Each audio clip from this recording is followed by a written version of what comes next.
السلام علیکم ورحمۃ اللہ وبرکاتہ۔ ناظرین کرام، آج میں آپ کی خدمت میں حاضر ہوں ہدایت النحو کے چھٹے سبق کے ساتھ۔ گزشتہ سبق میں آپ نے پڑھا تھا کہ کلمے کی 3 قسمیں ہیں، تو کلمے کی تعریف اور اس کے اقسام ثلاثہ کی دلیل حصر بھی پڑھی تھی، اور اس کو اچھے طریقے سے امید ہے کہ آپ حضرات سمجھ گئے ہوں گے۔ آج کے سبق میں صرف ہم اسم کی تعریف اور اس کی علامتوں کو جانیں گے، اور ساتھ ساتھ اسم کی وجہ تسمیہ کو بھی سمجھیں گے۔ تو بنے رہیے ہمارے ویڈیو کے ساتھ۔ تک آپ نے ہمارے چینل کو سبسکرائب نہیں کیا ہے تو چینل کو سبسکرائب کر لیں تاکہ روزانہ کا سبق آپ کو ملتا رہے۔ تو چلیے آج کا سبق شروع کرتے ہیں۔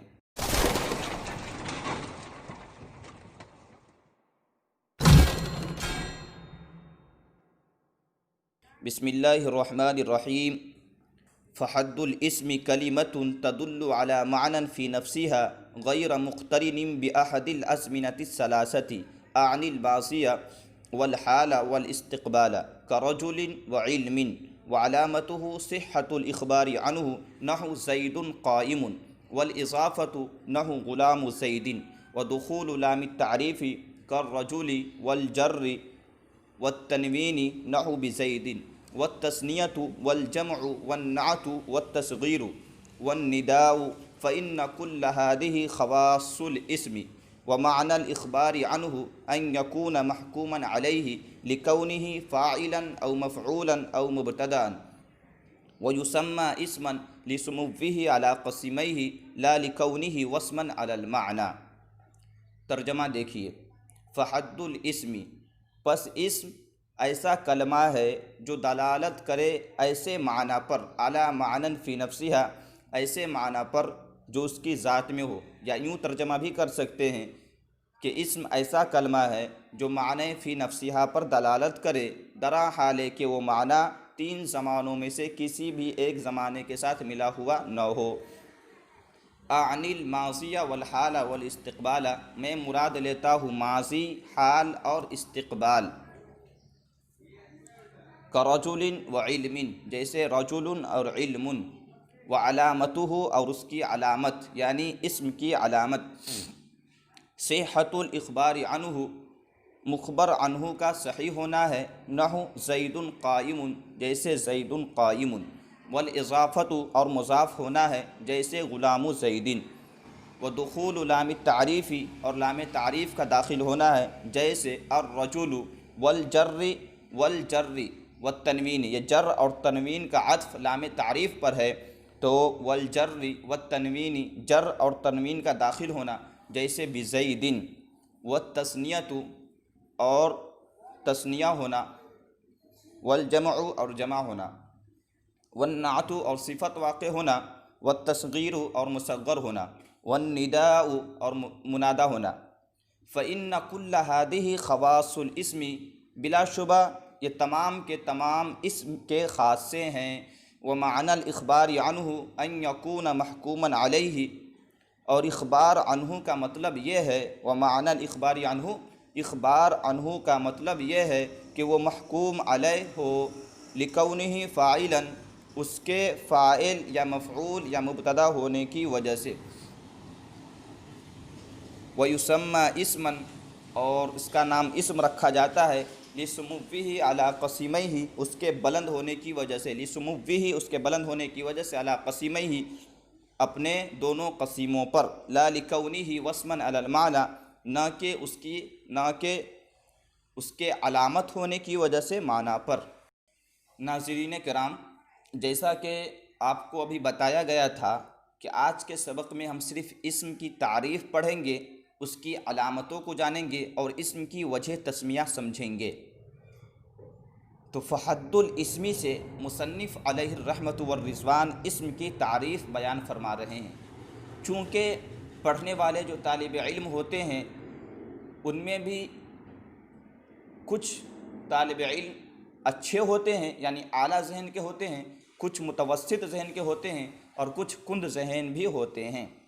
تو مصنف علیہ الرحمہ یہاں پر تینوں قسموں کے طالب علموں کی رعایت کرتے ہوئے سب سے پہلے تو دلیل حصر بیان کی، اور دلیل حصر اس انداز سے مصنف علیہ الرحمہ نے بیان کی ہے کہ اس سے اسم کی، فعل کی اور حرف کی تعریف خود بخود ہی سمجھ میں آ جاتی ہے۔ تو اعلیٰ ذہن کے بچے تو اسی سے سمجھ لیں گے۔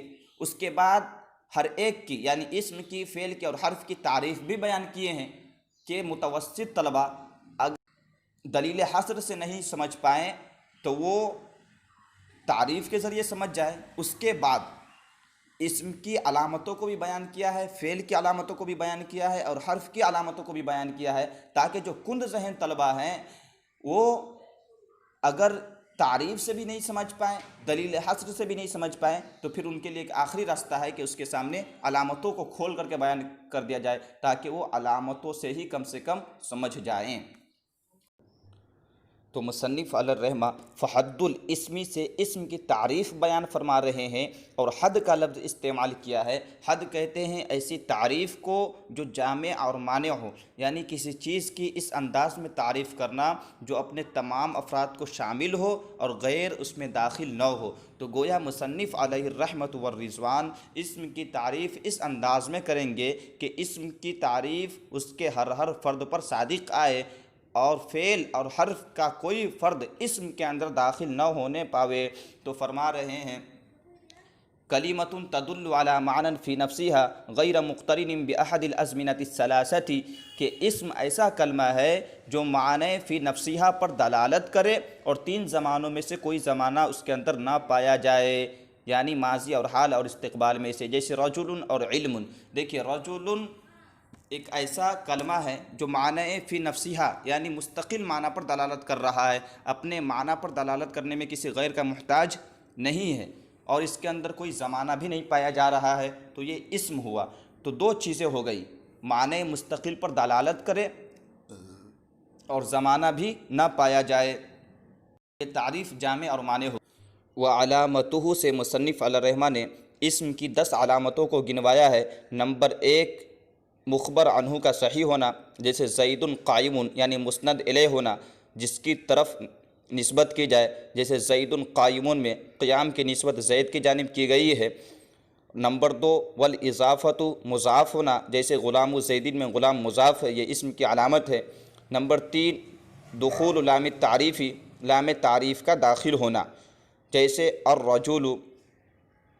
دیکھیے یہاں پر ایک بات سمجھ لیں آپ کہ مصنف علی الرحمہ نے فرمایا کہ لام تعریف کا داخل ہونا، لیکن رجل پر الف لام داخل ہے، تو لام تعریف کیا ہے؟ تو لام تعریف اس لام کو کہتے ہیں جو نکرہ پر داخل ہو کر کے اس کو معرفہ بنا دے، جیسے رجل پر داخل ہو کر کے اس کو الرجل معرفہ بنا دیا۔ حقیقت میں لام تعریف ہی معرفہ بنانے کے لیے آتا ہے، لیکن چونکہ نکرے کے شروع میں جب لام تعریف داخل کریں گے تو ابتدا بالسکون کے محال ہونے کی وجہ سے دشوار ہوگا، اس لیے حمزہ وصل کا اضافہ کر دیا گیا اور الف لام بول دیتے ہیں اور الرجل ہو گیا۔ چوتھی علامت جر اور تنوین، پانچویں علامت تنوین ہے، جیسے زید بزیدین۔ دیکھیے بزیدین میں با حرف جر زید کے اوپر داخل ہے اور زید کے نیچے تنوین بھی ہے، تو تنوین اور جر جس پر داخل وہ اسم ہی ہوگا، تو گویا زید اسم ہی ہے۔ یہ علامت تثنیہ ہے، جیسے رجلانی۔ تثنیہ کہتے ہیں ایسے اسم کو جو دو پر دلالت کرے اور اس کے واحد میں الف ما قبل مفتوح یا یا ما قبل مفتوح اور نون مکسورہ لگا ہوا ہو، جیسے رجلانی اور رجلینی۔ والجمع اور جمع ہونا، جیسے مسلمون۔ جمع کہتے ہیں اس اسم کو جس کے واحد میں لفظاً یا تقدیراً کوئی تغیر کیا گیا ہو، جیسے رجل سے رجال، یہ لفظاً تغیر کی مثال ہے، اور فلکن یہ تقدیراً تغیر کی مثال ہے۔ یہاں پر ایک اعتراض واقع ہوتا ہے کہ تثنیہ اور جمع تو ہم دیکھتے ہیں کہ فعل بھی ہوتا ہے، تو پھر یہ اسم کی علامت کیسے ہوئی؟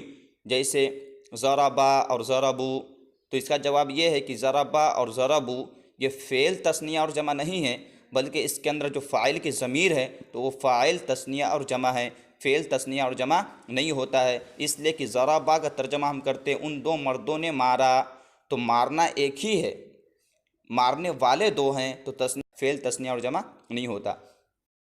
آٹھویں علامت النعت یعنی صفت کا واقع ہونا ہے، جیسے الرجل العالم۔ نویں علامت مصغر ہونا ہے۔ مصغر کہتے ہیں کسی اسم کی حقارت کو اور چھوٹاپن کو بیان کرنے کے لیے اس کو فعیل یا فعیل یا فعیل کے وزن پر لایا جائے، جیسے رجل سے رجیل، یہ رجیل فعیل کے وزن پر ہے، اس کا ترجمہ چھوٹا مرد۔ اسی طریقے سے جعفر سے جعیفر، یہ فعیل کے وزن پر ہے، اس کا مطلب چھوٹی نہر۔ اور قرطاس سے قریطیس، یہ فعیل کے وزن پر ہے، جس کا مطلب ہے چھوٹا کاغذ۔ والنداء، اور 10ویں اور آخری علامت منادا واقع ہونا ہے۔ آگے فرما رہے ہیں فإن كل هذه خواص الاسم، بلا شبہ یہ جتنی علامتیں بیان کی گئی ہیں وہ اسم کے خاصے ہیں۔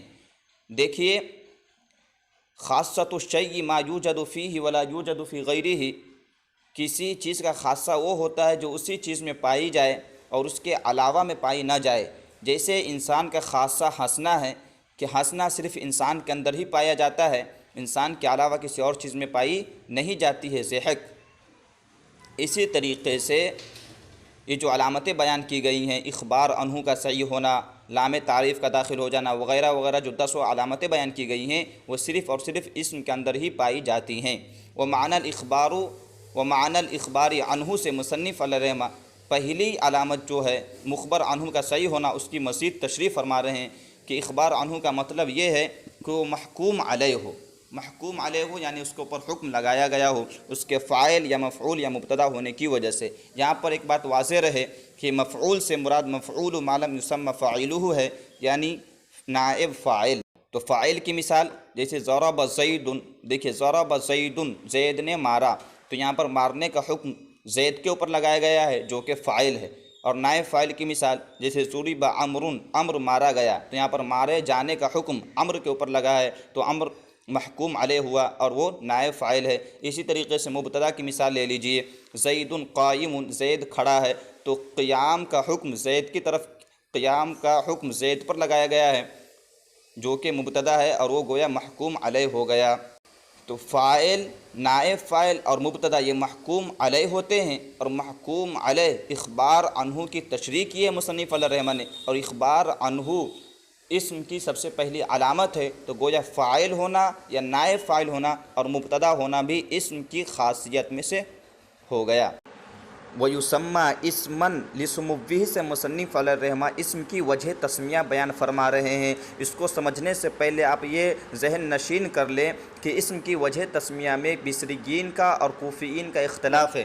بصریین کہتے ہیں کہ اسم کی اصل سمعون تھی، سین میم واو، سمعون تھی، جو کہ سما یسمو سمعون سے ماخوذ ہے، اور سمعون بمعنی بلندی ہوا، پھر ضمہ واو پر دشوار رکھ کے نقل کر کے ماقبل کو دے دیے، واو اور تنوین کے درمیان اجتماع ساکنین ہو گیا تو واو کو حذف کر دیے تو سیمون ہو گیا، سیمون۔